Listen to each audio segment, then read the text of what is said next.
Trump's budget has, at least an outline, has been released, so people are starting to realize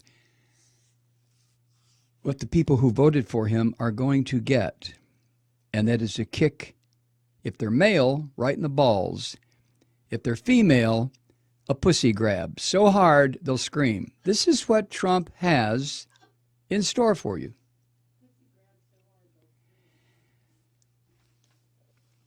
Now, a little background. Before this asshole became president, he called climate change a hoax, right?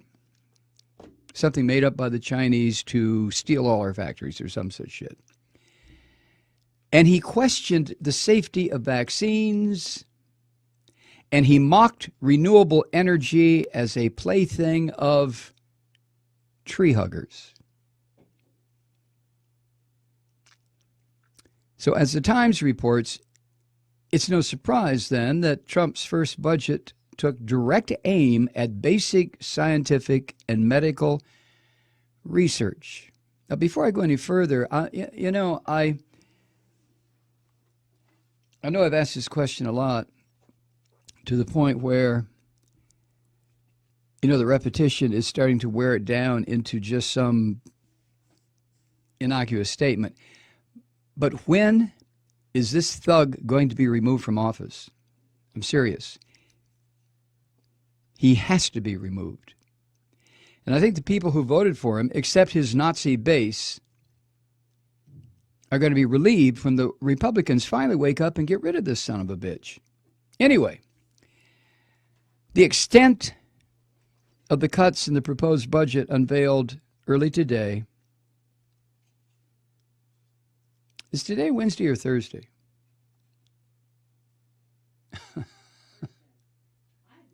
It is Thursday. Oh, okay. Well, that's why I didn't get my senior citizen 5% discount at the grocery store tonight. They only do that on Wednesday. I was about to say something, but it was only $16. I just had to buy some butter, but I was going to say, hey, wait a minute. But then I realized, oh, for Christ's sake, it's 40 cents. Yeah, but that's 40 cents that you had yesterday. That's true. Where was I? Was that a big event for you today? The extent of the cuts in this budget outline that was unveiled early today has shocked scientists, researchers, and program administrators, as well it should. And once the full scope of this treacherous document is made public, it better shock all of us. It better shock every member of Congress so that they refuse to go along with what this asshole is proposing. One can hope. The reductions include $5.8 billion, or 18%, from the National Institutes of Health. Now that bureaucracy funds thousands of researchers working on, cancer and other diseases.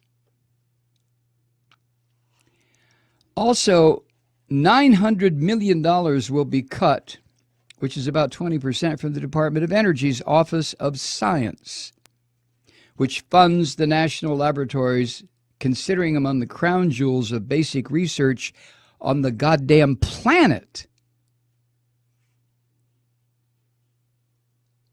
If there is an example of an American exceptionalism, it is these national research laboratories, which, by the way, are stocked with scientists not just from the United States, but scientists from all over the world who have come here to do research. The laboratories themselves, however, as this article says, are the crown jewels of basic research in the whole world. Trump doesn't give a fuck about that. I mean, Trump, oh God, don't get worked up, Mike. Calm down. I promised myself I'd stay calm tonight. The Trump bastard is also proposing to eliminate climate science programs throughout the federal government. Everything gone, trashed. It doesn't exist. including everything that was based on or questioning climate science at the EPA. Gone. Now, I don't know if you heard this Mick Mulvaney, this crazy asshole who had he was the opening act for this horrible shit that occurred today with the Sean Sphincter press briefing about Trump's claim that his precious building had been bugged by no less than Barack Obama. I'll get to that in a minute. But Mick Mulvaney, who is Trump's director of the Office of Management and Budget, said today at that briefing, quote, "As to climate change, I think the president was fairly straightforward. We're not spending money on that anymore. We're not spending money on that anymore. We consider that to be a waste of your money to go out and do that," end quote. Holy fuck. I mean, this is worse, I think, than any of us could have imagined. But you know what? Thank goodness we don't have crooked Hillary in there. Jesus Christ, we'd already be at war with the Russians, wouldn't we? Eh? Or, I don't know, the Chinese. Thank goodness people stayed home and said, "I'm not voting for her." Bless you. Now, you have to remember, and so do I, that what Trump proposes and what Congress disposes right now is just a blueprint. And the hope is that it's going to get strong opposition from members of both parties in Congress. A lot of lawmakers have already said that these cuts, these sciencey cuts, for example, like those to the National Institutes of Health, are dead on arrival. You can forget that, you Trump fascist pig. But what these proposed cuts clearly demonstrate is Trump's commitment to science. In other words, it doesn't exist.